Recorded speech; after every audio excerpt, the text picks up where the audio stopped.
मैं डॉक्टर पुष्पा कुमारी, assistant professor, स्नातकोत्तर हिंदी विभाग, एसएम महाविद्यालय, भागलपुर, बिहार में कार्यरत हूँ।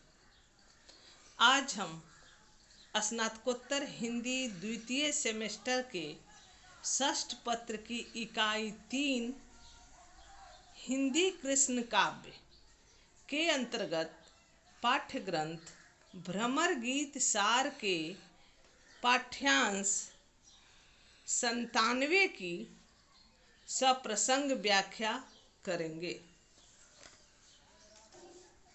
भ्रमर गीत सार के इस पाठ्यांश को सबसे पहले हम वाचन कर लेते हैं। उपमा एक नैन गही, उपमा एक नैन गही, कवि जन कहत कहत चली आए सुधी, करी करी काहू न कही। कवि जन कहत कहत चली आए सुधी, करी करी काहू न कही।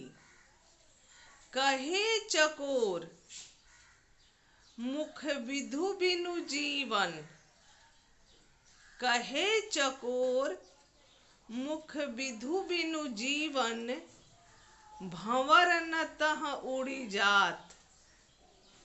हरि मुख कमल को से बिछुरे ते, ठाले क्यों ठहरात। खंजन मन रंजन जन जौपै, खंजन मन रंजन जन जौपै, कबहू नाही सतरात। पंख पसारी न उड़त, पंख पसारी न उड़त, मंद हुए समर समीप विकात। पंख पसारी न उड़त, मंद हुए समर समीप विकात। आए बधन व्याध हुए ऊधो, आए बधन व्याध हुए ऊधो, जो मृग क्यों न पलाए। देखत भागी बसे घन वन में, देखत भागी बसे घन वन में, जहाँ को संग न धाए। देखत भागी बसे घन वन में, जहाँ को संग न धाए। ब्रज लोचन बिनु लोचन कैसे, ब्रज लोचन बिनु लोचन कैसे, प्रतिछिन अति दुख बाढ़त। सूरदास मिनता कछुइक, सूरदास मिनता कछुइक, जल भरी संग न छारत। उपमा एक नगैन गही, कवि जन कहत कहत चली आए सुधी, करी करी काहू न कही। कहे चकोर मुख विधु बिनु जीवन, भंवर न तह उर जात। हरि मुख कमल कोस बिछुरे ते, ठाले क्यों ठहरात। खंजन मन रंजन जन जौपे, कबहू नाही सतरात। पंख पसारी न उड़त, मंद हुए समर समीप विकात। आए बधन व्याध हुए ऊधो, जो मृग क्यों न पलाए। देखत भागी बसे घन वन में, जहाँ को संग न धाए। ब्रज लोचन बिनु लोचन कैसे, प्रतिछिन अति दुख बाढ़त। सूरदास मिनता कछुइक, जल भरि संग न छारत। बच्चों, सबसे पहले हम इसके कुछ कठिन शब्दों के शब्दार्थ समझ लेते हैं। गही, उपमा एक न गैन गही। गही मतलब ग्रहण की, उपयुक्त समझना। उपमा मतलब उपमान। सुधी करी, सुधी करी अर्थात विचार पूर्वक। काहू, काहू अर्थात किसी ने भी।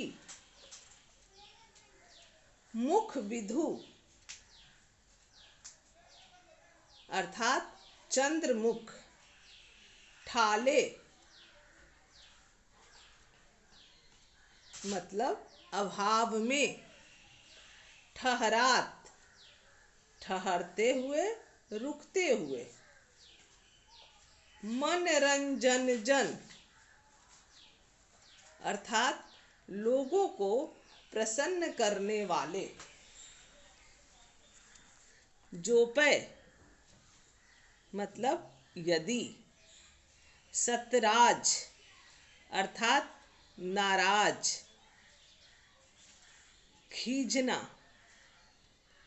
पसारी अर्थात फैलाकर। मंदवय मतलब शिथिल होकर। समर अर्थात कामदेव। विकात अर्थात वशीभूत हो जाते हैं। व्याध, व्याध में बहेलिया। क्यों न पलाए अर्थात भाग क्यों नहीं जाते। घन वन सघन जंगल। धाय अर्थात दौड़ना। ब्रजलोचन श्री कृष्ण।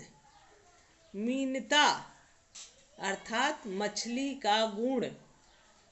जल भरी संग न छाड़त अर्थात जल भरकर उसका अर्थात जल का साथ नहीं छोड़ते, यानी नेत्र आंसुओं से भरे रहते हैं। अब हम इसके कठिन शब्दों के अर्थ जानने के बाद इसकी सप्रसंग व्याख्या करेंगे। आप जानते हैं कि सप्रसंग व्याख्या में सर्वप्रथम उसके संदर्भ लिखे जाते हैं। तो इस पद का संदर्भ भ्रमर गीत सार के 97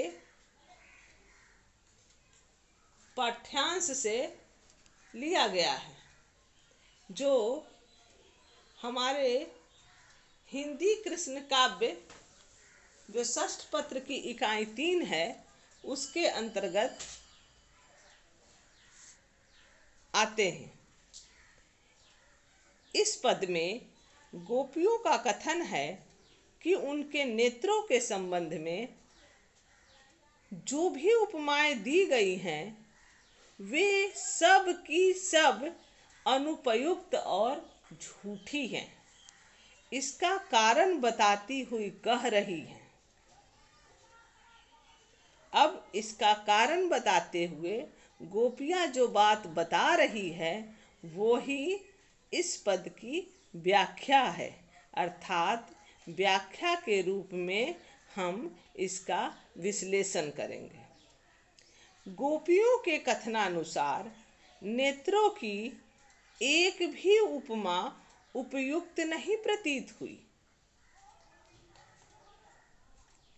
हमारे नेत्रों ने कवियों द्वारा दी गई किसी भी उपमा को ग्रहण नहीं किया, किसी भी उपमान को उपयुक्त नहीं समझा। यद्यपि परंपरा से कविगण नेत्रों की उपमाएं देते चले आए हैं, किंतु विचार पूर्वक किसी भी कवि ने नेत्रों के उपयुक्त उपमान नहीं चुने। कवियों ने इन नेत्रों की उपमा चकोर पक्षी से दी है, लेकिन यदि ये चकोर होते तो श्री कृष्ण के चंद्रमुख के बिना कैसे जीवित रहते? चकोरों का तो जीवन चंद्र रसपान के आधार पर चलता है, इसके बिना वे जीवित नहीं रहते। अतः सिद्ध है कि चकोर उपमान भी नेत्रों के लिए ठीक नहीं है। नेत्रों की उपमा भ्रमर से दी जाती है, किंतु ये भ्रमर होते तो श्री कृष्ण के कमल मुख पर मंडराते रहते और उनके चले जाने पर वहीं उड़ के चल जाते, पर ये तो यही है। भला कृष्ण के कमल मुख कोश के अभाव में यह यहाँ क्यों ठहरते, यहाँ यह स्थिर क्यों बने रहते? अतः अब निश्चित हो गया है कि ये भ्रमर भी नहीं है, और भ्रमर की जो उपमा इन नेत्रों के संबंध में दी गई है वह गलत है।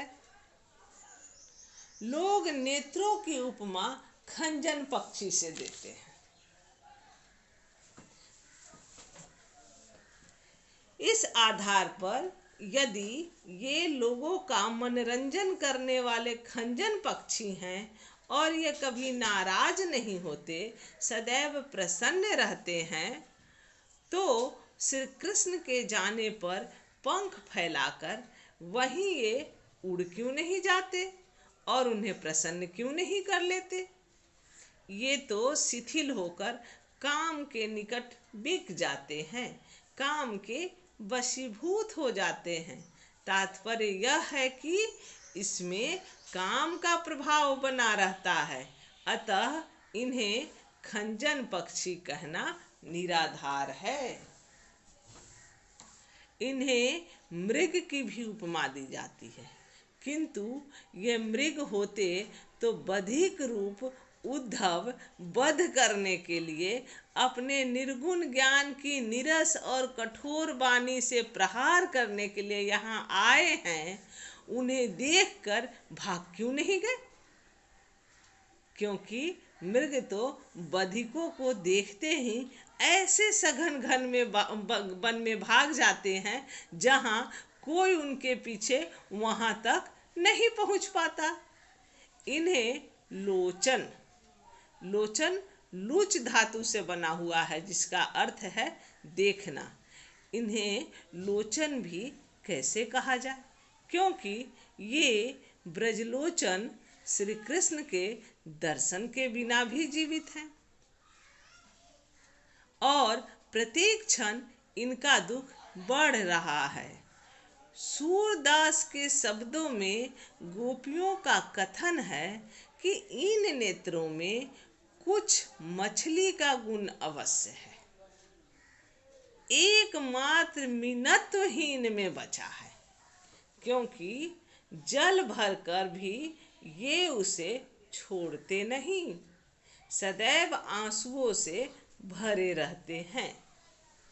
कहने का मतलब है कि जिस प्रकार मीन जल का साथ नहीं छोड़ता, ठीक मीन के गुणों वाले हमारे नेत्र भी सदैव जल से भरे रहते हैं, जल की कमी नहीं रहती।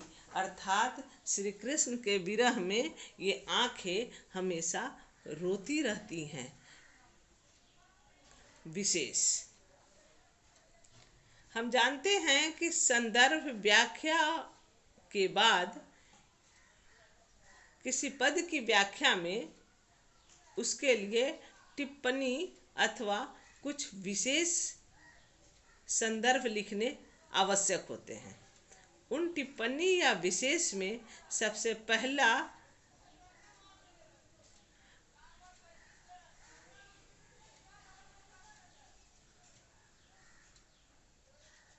कवि प्रसिद्धि के अंतर्गत कवियों ने जिन उपमानों का कथन किया है, प्रायः सभी प्रमुख उपमानों का इसमें उल्लेख हुआ है। नंबर 2, तृतीय, चतुर्थ और षष्ठ चरणों में रूपक का प्रयोग हुआ है।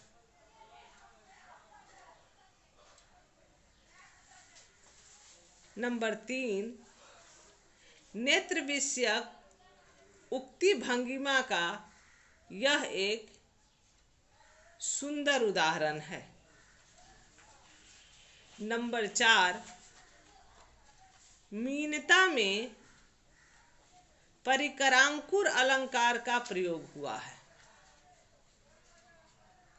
नंबर 5, प्रथम में व्यतिरेक और द्वितीय पंक्ति में उपमानों की अनुपयुक्तता का सकारण उल्लेख होने के कारण काव्यलिंग अलंकार है। नंबर 6, ब्रजलोचन में परिकर अलंकार है। अब आप लोग इस पद की व्याख्या के बाद इसे भली प्रकार समझ लिए होंगे। अगले